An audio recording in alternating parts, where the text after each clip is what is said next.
I saw Iron Man 3 again, and the same thing that bothered me the first time still twisted my nipples. Let's talk about the Mandarin Twist. Some people call me a terrorist. I consider myself a teacher. If you're not sure who the Mandarin is, let's do a quick recap. In the Iron Man comic books, the Mandarin is a Chinese supervillain who discovers 10 alien rings and uses them to do, evil things. The Mandarin is also the closest thing Iron Man has to an archenemy. So, the Iron Man fans not only expected him to show up in the films, they also expected him to be a big deal. But rather than take the character seriously, the film turned him into bad comic relief. Some people defend this, even saying it was a good idea. Those people are wrong. I'm not saying the idea itself was bad, but the execution was horrible. So here are 4 ways they could have made the Mandarin Twist work. 1. Make the real villain interesting. This is hands down the main reason people hated the Mandarin Twist. But ironically, most people don't realize this is what they are complaining about. The terrorist version of the Mandarin was scary and badass. The audience spends the first half of the movie on the edge of their seats waiting for this epic showdown between Iron Man and a version of the Mandarin that makes them wet their pants. Then they find out he's not the real bad guy. Well, who is? Oh, Killian. Well, he's not interesting enough to carry a whole movie. He's just a third evil businessman trying to take down Tony Stark. This is what really ruined the movie. The Mandarin was interesting, and halfway into the movie they stopped telling that interesting story in order to tell a rather boring one. And actually, it's pretty much the same story they told in Iron Man, right down to Obadiah Stane being jealous of Stark and using terrorists to mask his evil deeds. 2. Don't go so jokey on it. Yeah, they wanted to make it clear that Trevor's role as a scary Mandarin was just an act, but making it so jokey is actually a bit insensitive. The reason the terrorist version of the Mandarin is so scary is because it plays on fears our post 9/11 world still has. You know who I am. You don't know where I am. And you'll never see me coming. Men like this are out there, and we are legitimately scared that they could attack at any time, anywhere.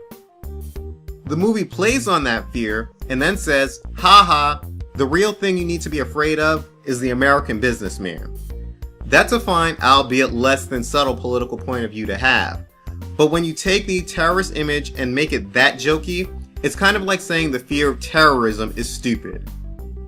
You can say how horrible big business is and how they profit off of war. But the World Trade Center, Oklahoma City, the Boston Marathon, the London subway, and so many more prove that there's a reason people fear terrorists. The Mandarin was a personification of our fears. That's what made him scary. Making a joke not only of the character, but of our fears, is kind of a dick thing to do.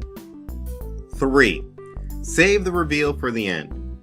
Having a shocking twist is not something new. A lot of stories have twists. When in doubt, save the twist for the final act. A big problem with the Mandarin Twist is it happened so early in the movie. We love terrorist Mandarin. Don't take that away from us before we get to fully enjoy it. To a lesser degree, we saw the same twist in The Dark Knight Rises, with Bane being replaced by Talia. But even though I didn't like that twist ending, the one thing they did right was Bane was the main bad guy right up until the very end. He could carry a movie, and he did. If the Mandarin Twist came at the last few minutes of the movie, sure, it would have been a big middle finger to all of us, but at least we would have had 90 minutes of Mandarin fun. You can't put a price on that. 4. Make the twist interesting to the plot. See, a twist is only good if it tells a more interesting story than the original idea. Star Wars was really cool when you thought that Darth Vader was just the evil jerk who killed Luke's father, but then they give you the twist that Vader is Luke's father. Wow, that's so much more interesting. If Star Wars was written like Iron Man 3, the twist would be that Vader was Admiral Piet's father. Well, that's kind of interesting, but not really. It doesn't really change the direction of the movie or character's development. In Iron Man 3, Killian's the main bad guy. So what? How does this change things for Stark? The first thing Happy tells Stark is, don't trust this guy. And then we spend the whole movie seeing Killian do bad guy things. Even before the big reveal, you already knew Killian was going to be one of the guys on Iron Man's takedown list. The reveal only changed the order. The twist could have worked if they did it better. It was a twist for the sake of having a twist, which is always cheap and will always be met with some hate. I think the idea of Actor Mandarin could have worked, just not the way they did it. But the airplane scene was still cool. I'm Mr.Divery, and that was One Geek's opinion.